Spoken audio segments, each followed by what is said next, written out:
জুলাই গণহত্যার মামলায় শেখ হাসিনা সহ ৩ আসামির বিরুদ্ধে অভিযোগ গঠনের আদেশ দিয়েছেন আন্তর্জাতিক অপরাধ ট্রাইব্যুনাল ১। বৃহস্পতিবার ৩ সদস্যের ট্রাইব্যুনাল এই আদেশ দেন। এ সময় নাটকীয় মোড় নেয় যখন সব অভিযোগ স্বীকার করে রাজসাক্ষী হতে চান সাবেক আইজিপি চৌধুরী আব্দুল্লাহ আল মামুন।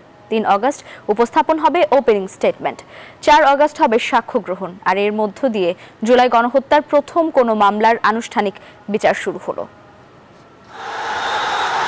জুলাই গণ অভ্যুত্থানে দেশ জুড়ে যে ব্যাপক গণহত্যা পরিচালিত হয়েছিল তার নেতৃত্বে ছিলেন পলাতক ফ্যাসিস্ট সরকারের প্রধানমন্ত্রী শেখ হাসিনা।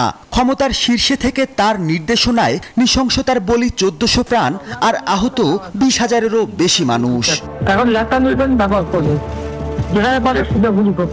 শেখ হাসিনার সাথে বিভিন্ন ব্যক্তির ফোন আলাপ ও পর্যাপ্ত ডকুমেন্টের উপর বান্ডেল থাকলে প্রতি সেনমানিতে টাকা বাঁচবে।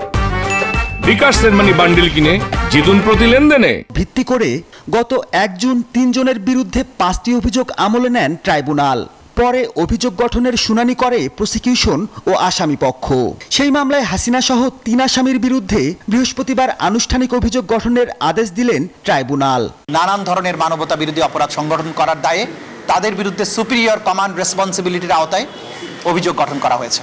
এর আগে সকালে মামলায় অভিযুক্ত ৩ জনের মধ্যে একমাত্র আটক সাবেক আইজিপি চৌধুরী আব্দুল্লাহ আল মামুনকে ট্রাইব্যুনালে হাজির করা হয়। ট্রাইব্যুনালে শুনানিকালে কোর্টে দাঁড়িয়ে শেখ হাসিনার বিরুদ্ধে রাজসাক্ষী হতে চান সাবেক আইজিপি আব্দুল্লাহ আল মামুন।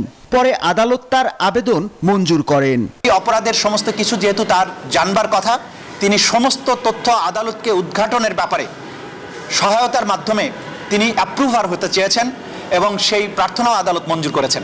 তিনি এখন জেলেই থাকবেন, কিন্তু তাকে তার বক্তব্য গ্রহণের পরে চূড়ান্ত সিদ্ধান্ত আদালত দেবেন। তবে শেখ হাসিনার আইনি লড়াই এখনো শেষ হয়নি জানিয়েছেন তার পক্ষে রাষ্ট্রের নিয়োজিত আইনজীবী। বলেন, যিনি দোষ স্বীকার করেছেন সেটি তার ব্যক্তিগত বিষয়। ১০ জন আসামির মধ্যে একজন স্বীকার করতে পারে, এর দ্বারা কিভাবে বুঝবো যে যিনি দোষ স্বীকার করেছেন সেই জন্য অন্যরাও সবাই দোষী, এটা বলা যাবে না। এই মামলার পরবর্তী পদক্ষেপ হবে আগামী ৩ আগস্ট সূচনা বক্তব্য ও ৪ আগস্ট মামলার সাক্ষ্য গ্রহণ। মাহমুদুল হাসান, নিউজ 24, ঢাকা।